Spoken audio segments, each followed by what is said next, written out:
کعبے کو مل گئے پاسباں صنم خانے سے، وہی جو مسلمان ملکوں کو تاراج کرتے پھرتے تھے، مسلمانوں کی کتابوں کو آگ لگاتے پھرتے تھے، انہی میں سے 1,00,000 بندہ اکیلا برکہ خاں کی محنت سے اسلام کی طرف آ جاتا ہے۔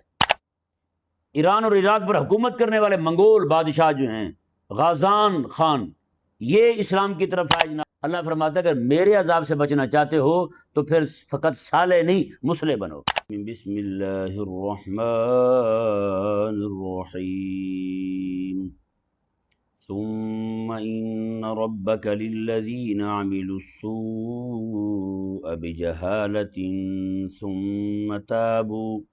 ثم تابوا من بعد ذلك وأصلحوا إن ربك من بعدها لغفور رحيم۔ جیسا کہ کل آپ کے سامنے اس مضمون کو بیان کیا تھا، اس میں اللہ تبارک و تعالی نے ارشاد فرمایا کہ جو لوگ اپنی جہالت کی وجہ سے، یہ کل بھی واضح کیا تھا، جہالت یہاں وہ مراد نہیں ہے کہ اس کو پتہ ہی نہ ہو کسی شے کا، یہاں وہ جہالت بھی مراد ہے کہ بندے کو معلوم ہو کہ یہ حرام ہے، یہ گناہ ہے، باوجود اس کے اس پر مغلوبیت طاری ہو جائے، جی شہوت کا، اس طرح کی چیزوں کا غلبہ آ جائے اس پر، اس کے بعد بھی ظاہری بات ہے بندے کو کچھ سمجھ نہیں رہتی، تو فرمایا کہ ایسی کیفیت کے بعد ثم تابوا من بعد ذالک، پھر وہ توبہ کر لے، وَأَصْلَحُوا، اور وہ اصلاح کر لے۔ یہاں یہ ذہن میں رہے کہ اصلحوا جو ہے یہ لازم اور متعدی دونوں طرح سے اس کو پڑھ سکتے ہیں، یعنی کہ وہ خود صالح ہو جائے، متعدی بھی پڑھیں تو اپنی اصلاح کر لے اور لوگوں کی اصلاح کرے، جیسا کل آپ کے سامنے بیان کیا تھا، جو اس کی وجہ سے جس گناہ میں مبتلا ہوئے ہیں ان کو سمجھائے، ان کو راہ حق کی طرف بلائے۔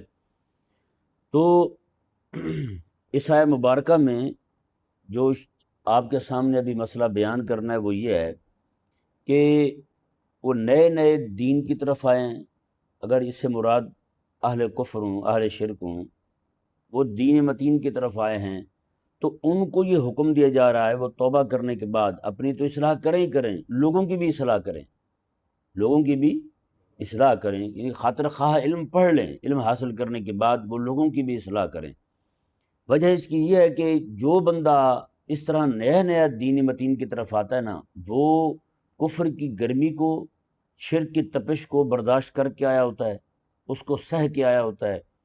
جب وہ دین حق کی طرف آتا ہے تو اس بندے کے اندر یہ جذبہ زیادہ کار فرما ہوتا ہے، وہ لوگوں کو غلط کاموں میں مبتلا دیکھ کر اسے پھر ایسے خواہ مخواہ غصہ نہیں چڑھتا، اسے اس کے دل میں درد پیدا ہوتا ہے، یار جیسے میں اس گندے کام میں مبتلا تھا، کفر و شرک میں مبتلا تھا، میں اللہ تبارک و تعالیٰ کی نافرمانی میں مبتلا تھا، تو آج اللہ تبارک و تعالیٰ نے کرم کیا ہے، مجھے راہ حق دکھا دیا ہے، تو کیوں نہ میں ان لوگوں کو بھی راہ حق کی طرف لاؤں۔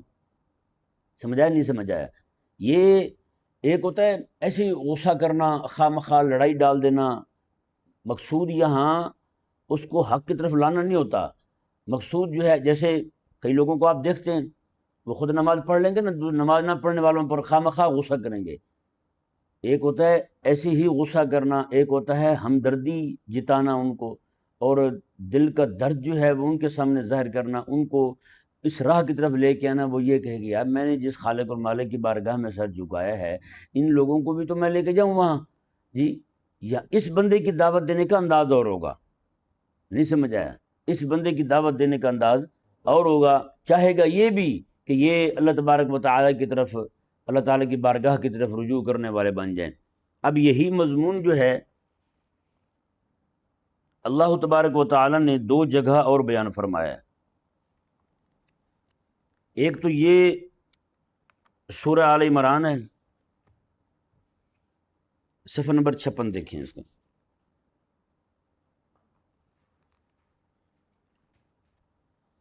اور آیت نمبر 99۔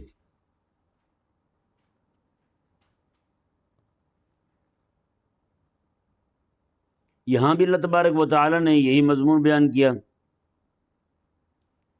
ایسے لوگ جو حق کے منکر ہیں، حق کے دشمن ہیں، یہ آیت نمبر 87 دیکھیں، ان کی حق کی دشمنی کو عیاں کرنے کے بعد آیت نمبر 87 میں اللہ نے ارشاد فرمایا اولئک جزاؤہم ان علیہم لعنت اللہ والملائکۃ والناس اجمعین، میں یہی ہیں وہ لوگ، ان کی جزا جو ہے نا حق کی دشمنی کی وجہ سے ان کی جزا یہ ہے کہ اللہ کی ان پر لعنت ہے، فرشتوں کی اور تمام لوگوں کی لعنت ہے، خالدین فیہا، یہ اس لعنت میں ہمیشہ رہیں گے، لا یخفف عنہم العذاب ولا ہم ینظرون، میں نہ ان کے عذاب کو ہلکا کیا جائے گا نہ ان کو مہلت دی جائے گی۔ آگے اللہ نے فرمایا الا الذین تابوا، مگر یہ کہ جو توبہ کر لیں، من بعد ذالک، اس کے بعد، واصلحوا، اور اصلاح کریں، اپنی بھی اور لوگوں کی بھی، سمجھ آ گیا نا جی، اپنی بھی اور لوگوں کی بھی، فإن اللہ غفور الرحیم، بے شک اللہ تبارک و تعالی بخشنے والا مہربان ہے۔ اب دیکھیں یہاں بھی آیت نمبر 119 میں سورہ نحل میں بھی یہی مضمون بیان ہوا تھا کہ فرمایا کہ پیچھے انہی لوگوں کا بیان ہوا جو حق کے دشمن تھے، پھر آگے اللہ تبارک و تعالی نے فرمایا کہ بے شک حبیب پیارے جو لوگ جہالت کی وجہ سے برے کاموں میں مبتلا ہو چکے ہیں، اس کے بعد پھر توبہ کر لیں اور اصلاح کریں اپنی بھی اور لوگوں کی بھی، ان ربک من بعدھا لغفور الرحیم، بے شک تیرے رب بخشنے والا مہربان ہے۔ ہیں جی، یہ ایک اور مقام دیکھیں، اسی سورۃ البقرہ صفحہ نمبر 23،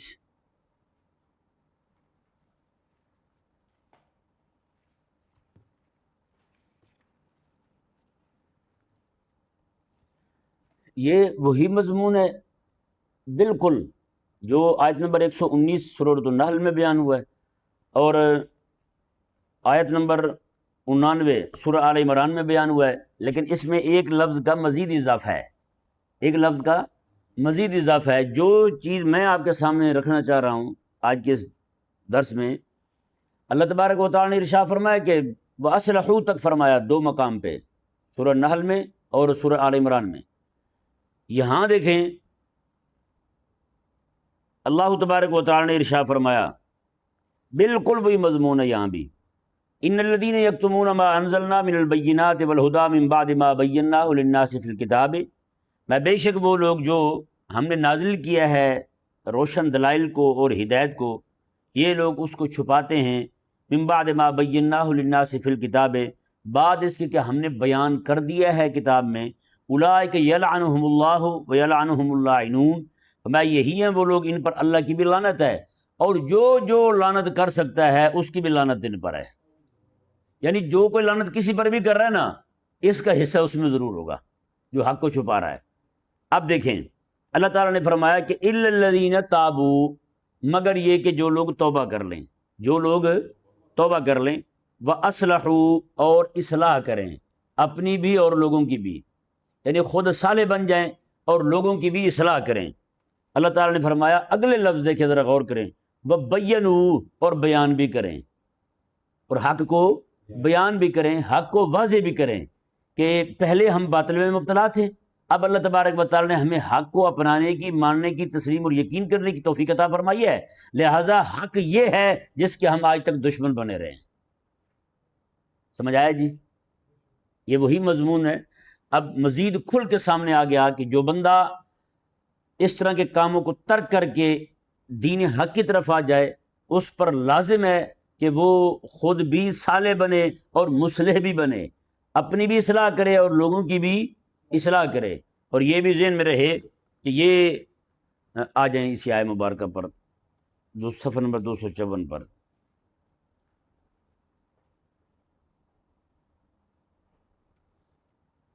یہ اللہ تبارک و تعالیٰ نے جو فرمایا کہ نئے نئے جو مسلمان ہوئے ہیں وہ جب باطل کو ترک کر کے حق کی طرف آئے ہیں تو ظاہری بات ہے ان کا حق کی حمایت کے لیے کھڑے ہونا، حق کے دفاع کے لیے کھڑے ہونا، یہ لوگوں کو زیادہ اپیل کرے گا اسلام کی طرف آنے کے لیے۔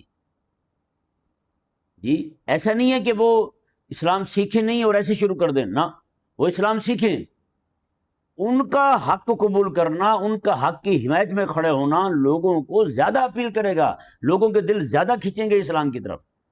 اب دیکھیں میں آپ کو مثال دیتا ہوں.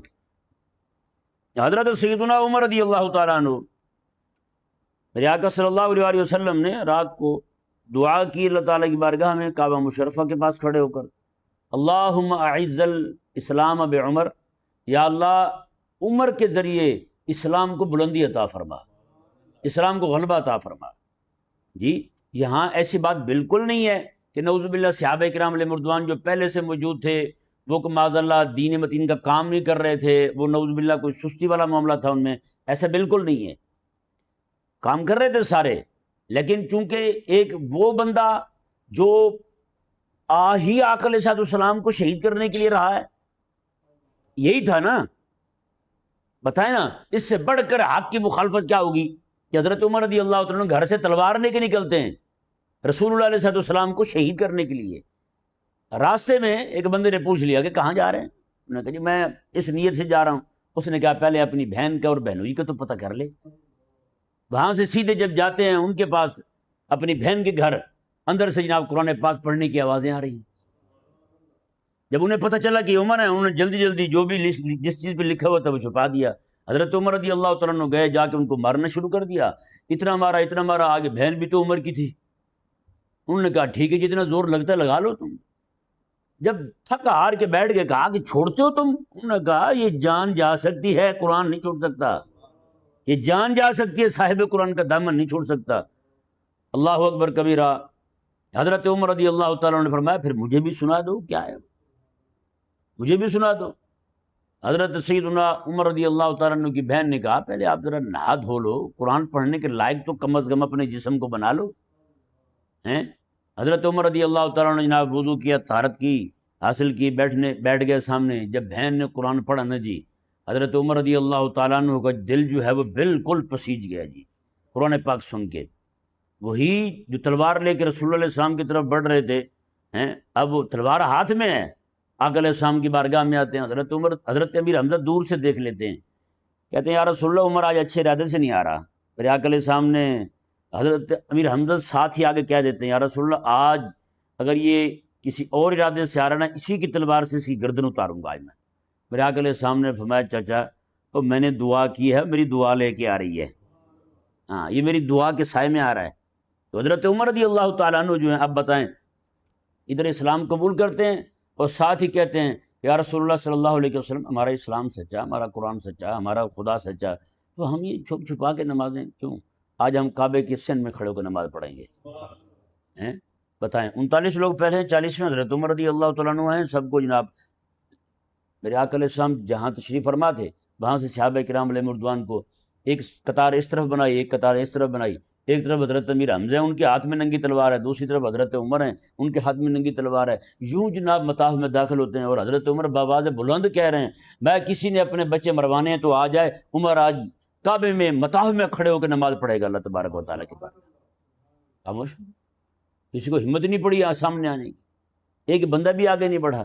دور دور سے دیکھتے ضرور رہے ہیں لیکن قربان جائیں حضرت عمر رضی اللہ تعالیٰ نے وہیں کھڑے ہو کے نماز پڑھوائی ہے سب.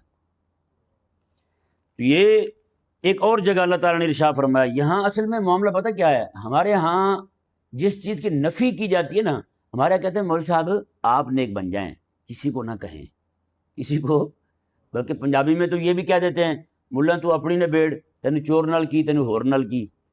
یعنی کہ مولوی صاحب آپ اپنی دیکھیں، آپ کو چور کے ساتھ کیا اور آپ کو اور کے ساتھ کیا، جو مرضی کرتے رہیں، آپ کو کیا لگے. اللہ اکبر کبیرہ. اللہ تبارک و تعالیٰ نے سورہ ہود آیت نمبر 117 میں جی ہم پڑھ چکے ہیں مبارکہ، اللہ تعالیٰ نے ارشاد فرمایا حبیب پیارے تیرا رب جو ہے ایسا نہیں ہے کہ ایسی بستی والوں کو ظلم سے تباہ کر دے جہاں کے رہنے والے لوگ مصلح ہوں، جہاں کے رہنے والے لوگ مصلح ہوں، اصلاح کرنے والے ہوں لوگوں کی، میں وہاں تیرا رب عذاب نہیں دیتا. اس کے مطلب کیا ہے؟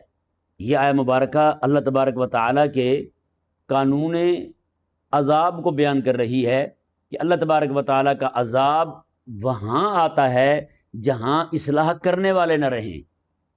یہ نہیں فرمایا کہ وہاں نیک نہ رہیں، نیک ہوں تب بھی عذاب آ جاتا ہے. عذاب کو رکنے والی شے جو ہے وہ صالحیت نہیں ہے، وہ مصلحیت ہے. وہ مصلح ہونا ہے، وہ اصلاح کرنے والا ہونا ہے، نیکی کی دعوت دینے والا ہونا ہے، گناہوں سے منع کرنے والا ہونا ہے۔ میرے آقا علیہ السلام نے بھی فرمایا کہ قیامت جو ہے وہ قیامت کی نشانیاں، اللہ آقا علیہ السلام نے فرمایا کہ عذاب اس وقت تم پر آنے شروع ہو جائیں گے جب تم میں لوگ نیکی کی دعوت دینے والے اور برائی سے منع کرنے والے نہیں رہیں گے۔ حضور نے یہ نہیں فرمایا کہ جب تمہیں نیک لوگ نہیں رہیں گے۔ سمجھ آیا نہیں سمجھ آیا؟ حدیث پاک ہے، میرے آقا علیہ السلام نے ارشاد فرمایا کہ ایک بستی میں ہزاروں کی تعداد میں نیک لوگ رہتے تھے۔ اللہ تعالیٰ نے جبریل امین کو فرمایا کہ ان کو عذاب دو۔ جبریل امین نے عرض کیا یا اللہ، یہاں تو اتنے ہزاروں بلکہ 70,000 کی تعداد بھی مروی ہے ایک روایت میں، یہ 70,000 لوگ ہیں، ان کے تو اعمال ایسے ہیں جو اللہ کے نبیوں والے اعمال تھے، بڑے نیک ہیں، پرہیزگار ہیں۔ تو اللہ تبارک و تعالیٰ نے فرمایا کہ ان کو عذاب دو، ان کی چیخیں جو ہیں وہ آسمان تک پہنچیں۔ وجہ یہ ہے کہ یہ میری نافرمانی ہوتی دیکھ کر ان کے ماتھے پہ کبھی بال ہی نہیں آیا۔ سمجھ آیا نا؟ یعنی نیک پہ عذاب آ رہا ہے، نیک بنانے والا وہ عذاب سے مانے ہے جو نیک بنانے والا ہو، لوگوں کو خود تو نیک ہے ہی ہے، لوگوں کو نیک بنانے والا ہو، کیونکہ نیک بننا یہ بھی لوگوں کو کوئیوں کو برداشت ہو جاتا ہے، نیک بنانے والا ہونا یہ لوگوں کو برداشت نہیں ہوتا۔ نہیں سمجھ آیا؟ یہ جو سارے معاملات ہوئے ہیں، اگر یہ خود ہی نیک بن کے بیٹھ جاتے کسی کو تکلیف ہونی تھی؟ بس ان کا مسئلہ یہی ہوا، وہ دوسروں کو نیک بنانا چاہتے تھے، وہ دوسروں کو حق کی طرف لانا چاہتے تھے، وہ اس لیے سارے بیچارے پکڑے گئے ہیں۔ کئی نہ زمین کے نیچے چلے گئے تو کوئی زمین کے اندر پھنسے ہوئے۔ ہمیشہ معاملہ یہی بنتا ہے۔ فرعون کو بھی موسیٰ علیہ السلام مصلح برداشت نہیں تھے، فرعون بھی کہتا ٹھیک ہے آپ اللہ اللہ کرتے رہو، ذکر و فکر کرتے رہو، لیکن لوگوں کو دعوت نہ دو، لوگوں کو تو نہ کہو، تم لوگوں کو باقی کر رہو میرے سے۔ اور یہی معاملہ میرے آقا علیہ السلام کے ساتھ تھا۔ ابو جہل کہتا تھا ٹھیک ہے بھی آپ اپنا کرتے رہو، لیکن لوگوں کو تو دعوت نہ دو۔ یعنی دنیا جہان کا ہر کافر اور منافق جو ہے وہ لوگوں کی نیکی بامر مجبوری برداشت کر جاتا ہے، لیکن ان کا نیک بنانا لوگوں کو وہ برداشت نہیں ہوتا۔ یعنی ان کو صالح برداشت ہے، مصلح برداشت کو نہیں۔ اور اللہ تبارک و تعالیٰ کیا فرما رہا ہے؟ اللہ فرماتا ہے اگر میرے عذاب سے بچنا چاہتے ہو تو پھر فقط صالح نہیں مصلح بنو، لوگوں کو نیکی کی دعوت دینے والا بنو۔ حضرت آقا علیہ السلام کے غلام ہیں، انہوں نے آقا علیہ السلام کی بارگاہ میں عرض کی یا رسول اللہ صلی اللہ علیہ وسلم، کیا میں جب تک خود پورے کا پورا صالح نہ بن جاؤں میں مصلح بھی نہ بنوں؟ میرے آقا علیہ السلام نے فرمایا کہ نہ، تم صالح بننے کی کوشش کرتے رہو لیکن مصلح تم ضرور رہو، لوگوں کی اصلاح کرتے رہو ہیں۔ یعنی یہ آقا علیہ السلام نے ایسا نسخہ دیا ہے کہ جو بندہ لوگوں کو نیکی کی دعوت دیتے رہے، آہستہ آہستہ اللہ تبارک و تعالیٰ اسے بھی نیکی کا کاربند بنا دیتا ہے۔ نہیں سمجھ آیا؟ کہ جو لوگ نئے نئے جی اس طرف آئے تھے، حضرت فضیل بن عیاض رضی اللہ تعالیٰ عنہ کو دیکھ لیں، ان کا زمانہ ہارون رشید رحمہ اللہ کا زمانہ ہے، بہت بڑے ڈاکو تھے۔ حضرت فضیل رات کے وقت کھڑے ہو جاتے مصلی پہ، لوگوں کو کہتے جاؤ چوری کر رہو، آپ نماز پڑھتے رہتے پوری رات۔ ان کے شاگرد چوریاں کرتے تھے اور آپ نماز پڑھتے رہتے تھے۔ ایک دن کسی گھر میں چوری کرنے گئے، پکڑے گئے، انہوں نے کہا ابھی وہ تمہارا بڑا کون ہے؟ انہوں نے کہا جی وہ فلاں جگہ کھڑے ہوئے ہیں۔ وہ گئے، جا کے دیکھے تو نماز پڑھ رہے تھے۔ انہوں نے کہا یہ کام بھی کرتے ہو اور وہ بھی کرتے ہو ہیں، خود مصلی پہ کھڑے ہو، اپنے جو تمہارے خادم ہیں ان سب کو تم نے چوری پہ لگایا ہوا ہے۔ انہوں نے پھر قرآن پاک کی آیت مبارکہ پڑھی، والذین اختلطوا عملا صالحا وآخر سیئا عسى اللہ ان یتوب علیہم۔ انہوں نے کہا اللہ تعالیٰ نے نہیں فرمایا، انہوں نے کہا میں اگر گناہ کر رہا ہوں تو کیا خیال ہے نیکی بھی چھوڑ دوں؟ اللہ نے قرآن کریم میں فرمایا ہے جو گناہ میں مبتلا ہیں وہ نیکیاں کرتے رہیں ہیں، نیکیاں کرتے رہیں۔ اللہ تعالیٰ فرماتا ہے میں ان کو اس نیکی کی برکت سے توبہ کی توفیق دے دوں گا۔ اور پھر ہوا بھی یہی۔ ایک جگہ بیٹھے ہوئے تھے، کوئی قافلے والے گزر رہے تھے، تو ایک ماں نے اپنے بیٹے کو کہا کہ بیٹا چپ کر جاؤ، یہاں نہ بولو، یہاں فضیل نام کا ڈاکو رہتا ہے، کہیں یہ نہ ہو کہ ہمیں پکڑ لے ہیں۔ دل تھوڑا پسیج گیا۔ تو ایک قاری نے، اسی قافلے میں ایک قاری نے قرآن کریم کی آیت مبارکہ پڑھی، الم یان للذین آمنوا ان تخشع قلوبہم لذکر اللہ۔ ابھی بھی وہ وقت نہیں آیا کہ تمہارا دل اللہ تبارک و تعالیٰ کے ذکر کے لیے جھک پڑیں۔ اور یہ آیت مبارکہ سننی تھی تو وہ فضیل جو ہیں وہ والے فضیل رہے ہی نہیں ہیں۔ ایک دم سے جناب اللہ تبارک و تعالیٰ نے ان کو صالحیت بھی دی اور مصلحیت بھی دی۔ مصلح یوں بن، صالح تو یہ بنے کہ سارے کام چھوڑ دیے، جن جن کو جو جو چیز لوٹی تھی وہ ساری واپس کر دی، ایک ایک کو واپس کی۔ اس کے بعد مصلح کیسے بنے کہ ہارون رشید رحمہ اللہ جیسا بندہ ان کی خانقاہ میں، یعنی ان کے گھر آتا تھا، ان کے بیٹھک کے باہر بیٹھا رہتا تھا ہارون رشید، اتنا مضبوط اور پاورفل بندہ بیٹھا رہتا تھا اور روتا تھا کہ حضرت مجھے کو نصیحت فرما دیں۔ حضرت فضیل بن عیاض رحمہ اللہ آتے، ان کو نصیحت کرتے تو یہ جناب روتے ہوئے وہاں سے اجازت لے کے جایا کرتے تھے۔ بتائیں صالح بنے، مصلح کیسے بنے کہ حکمران بھی ان سے نصیحتیں لینے کے لیے آتے۔ اسی طرح جی حضرت آپ کو معلوم ہوگا اقبال کے شعر ہے، کعبے کو مل گئے پاسباں صنم خانے سے، یہ شعر ہے نا، یہ ہلاکو کا جو چچا کا بیٹا تھا نا، برکہ خان، جس نے اپنا نام محمود رکھا تھا، یہ مسلمان نہیں تھے، یہ بھی ظاہری بات ہے ہلاکو کا رشتہ دار تھا۔ اس نے یہ دیکھا کہ جب ہلاکو جو ہے یہ تتاری سارے یہ تباہی ڈالتے ہوئے مملکت اسلامیہ، اسلامی جو علاقے تھے ان کی طرف بڑھ رہے ہیں، بغداد میں انہوں نے بغداد کو تاراج کر دیا ہے، 1 کروڑ سے زائد بندہ اکیلا بغداد میں انہوں نے مارا تھا، ایک بلکہ 1.25 کروڑ، 1 کروڑ 25 لاکھ بندے، اور خلیفہ تک کو باندھ کے وہاں مار دیا، شہید کر دیا تھا خلیفہ کو بھی۔ تو یہ برکہ خان جو تھا، جس نے اپنا نام محمود رکھا تھا، اس نے قسم اٹھائی، اللہ تعالیٰ نے اس کے دل کو اسلام کے لیے کھول دیا، اس نے قسم اٹھائی کہ میں اس کا بدلہ ضرور لوں گا اس سے۔ اس نے جو مسلمانوں کو خواہ مخواہ شہید کیا ہے، قتل کیا ہے، اتنی بڑی تعداد میں مسلمانوں کو قتل کر دیا ہے، میں بدلہ لوں گا اس سے۔ یہ تو بڑھ رہا تھا مصر کی طرف، یہ بڑھ رہا تھا اور علاقوں کی طرف۔ برکہ خان نے 1,00,000 فوج تیار کی، اسی کی اپنی، یعنی کہ ہلاکوں کی ظاہری بات ہے ساری اسی کی جماعت تھی، اسی میں سے بندے توڑے اس نے۔ 1,00,000 فوج تو وہ تھی جو اس کی تبلیغ سے مسلمان ہو گئے، وہی جو مسلمان ملکوں کو تاراج کرتے پھرتے تھے، مسلمانوں کی کتابوں کو آگ لگاتے پھرتے تھے، انہی میں سے 1,00,000 بندہ اکیلا برکہ خان کی محنت سے اسلام کی طرف آ جاتا ہے۔ یہ جو اقبال نے کہا ہے نا کہ کعبے کو مل گئے پاسباں صنم خانے سے، یعنی کہ بتوں کی حفاظت کرنے والے کعبے کے پاسباں بن گئے، وہ یہ ایسے بنے تھے۔ وہ برکہ خان جو ہے وہ اس طرف آیا، اللہ تبارک و تعالیٰ نے اسے توفیق دی۔ پھر اس نے جناب کون سے، پھر ایران اور عراق پر حکومت کرنے والے منگول بادشاہ جو ہیں، غازان خان، یہ اسلام کی طرف آئے جناب۔ 1295 میں اس نے اسلام قبول کیا۔ اس کے بعد پھر اس نے جو اسلام، یہ یاسا نام کا قانون بنایا تھا اس نے، ہلاکو نے، جی تتائیوں نے، ان کا قانون تھا، اس نے اس منگولوں کا قانون تھا قدیم یاسا نام کا، اس نے اس سب کو ختم کر کے اللہ تبارک و تعالیٰ کے قرآن کی حکومت کو نافذ کر دیا۔ ایسے ایسے اللہ تبارک و تعالیٰ نے بندے کھڑے کیے۔ پھر تیمور خان کو دیکھ لیں، چغتائی سلطنت جو ہے، یہ وسطی ایشیا میں ایک صوفی بزرگ تھے حضرت ارشد الدین رحمہ اللہ، ان کے ہاتھ پہ انہوں نے اسلام قبول کیا۔ مسلمان ہونے کے بعد اپنی منگول فوج اور وزیروں کو کہا کہ اب ہمارا مرنا جینا اسلام کے لیے ہے، بس پھر اسلام کے لیے کھڑے ہو گئے، اور ایسے کھڑے ہوئے کہ اللہ اکبر کبیرہ، انہوں نے ہر طرف جو ہے وہ اسلام کو غالب کر دیا۔ یہ اکثر ایسا نہیں ہوتا، عموماً آج کل آپ دیکھ لیں، اتنے ہمارے جو پرانے مسلمان ہوئے پڑے نا، وہ سستی کے شکار ہیں۔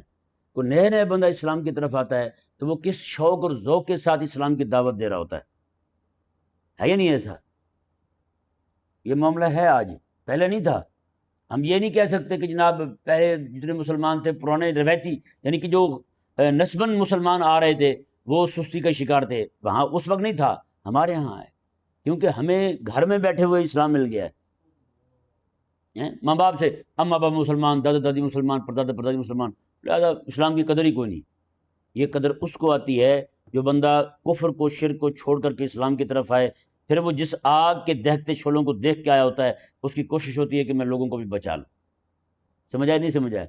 ایک میں یہاں ایک بات سناتا ہوں آپ کو۔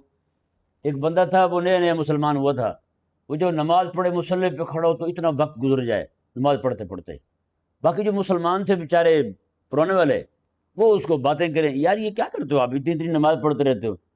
اس نے بڑا ایک سادہ سا اور بھولے پن کا جواب دیا. اس نے کہا اصل میں بات یہ ہے، آپ پرانے مسلمان ہیں نا، آپ کا تعلق جلدی جڑ جاتا ہے اللہ تعالیٰ کے ساتھ. میں جب نماز میں کھڑا ہوتا ہوں نا، مجھے اپنا دل اللہ تعالیٰ کی طرف متوجہ کرنے میں ذرا دیر لگ جاتی ہے. وہ دل متوجہ ہوگا تو نماز پڑھوں گا نا. آپ کا تو کنیکشن جلدی جڑ جاتا ہے. آپ آئے اور فوراً جناب بس السلام علیکم ورحمۃ اللہ، السلام ورحمۃ اللہ ہو گئے. میں کہا مجھ سے ہو نہیں پاتا، اصل میں نیا نیا مسلمان ہوں. حالانکہ یہ تو جھنجھوڑ دینے والی بات ہے یار. تم نماز پڑھ کون سی رہے ہو؟ ایسی بھی نماز ہوتی ہے کہ جیسی آپ پڑھ رہے ہو. نماز تو حقیقت میں وہی پڑھ رہا تھا، کیونکہ وہ اس کو نماز اس کی زندگی کا ایک بڑا وقت ایسا گزرا تھا، ایک عرصہ ایسا گزرا تھا جو نماز سے خالی گزرا تھا. اب اس کو قدر تھی نماز کی. جس نے گھر میں سب کو نماز پڑھتے دیکھا ہے، اس میں قدر ہی کیوں نہیں نماز کی. نماز پڑھنی کی تو کیسے پڑھنی ہے؟ اللہ تبارک و تعالی ہم سب کو، جتنے ہمارے نئے نئے مسلمان ہو رہے ہیں انہیں بھی وَأَصْلَحُ، جو اللہ تعالیٰ کا حکم ہے کہ وہ اصلاح کریں اپنی بھی لوگوں کی بھی، اور جتنے پرانے مسلمان ہیں اللہ تبارک و تعالیٰ ان کو بھی جذبہ عطا فرمائے. جیسے آج خلافت والا معاملہ ہے، غلبہ دین والا معاملہ ہے، اس معاملے سے سارے تقریباً پیچھے ہٹ کے بیٹھے ہوئے ہیں. کسی کی زبان پہ کوئی بات آتی نہیں ہے. وَأَصْلَحُ جو اللہ تعالیٰ نے فرمایا نا، ہو سکتا ہے اللہ تبارک و تعالیٰ کو ایسا بندہ کھڑا کر دے اس کی برکت سے یہ وَأَصْلَحُ والا معاملہ ہو. آگے پھر وَبَيَّنُوا بھی سورہ بقرہ میں فرمایا وَأَصْلَحُ وَبَيَّنُوا، اصلاح بھی کرے اور وَبَيَّنُوا بیان بھی کرے حق کو، جس حق کو چھپایا گیا تھا. ممکن اللہ تبارک و تعالیٰ اس حق کو چھپانے والی جو پوری جماعت بیٹھی ہوئی ہے انہی میں سے کسی بندے کو کھڑا کر دے، یا اللہ تبارک و تعالیٰ کو نیا بندہ لے آئے. اللہ تبارک و تعالیٰ سمجھنے کی توفیق عطا.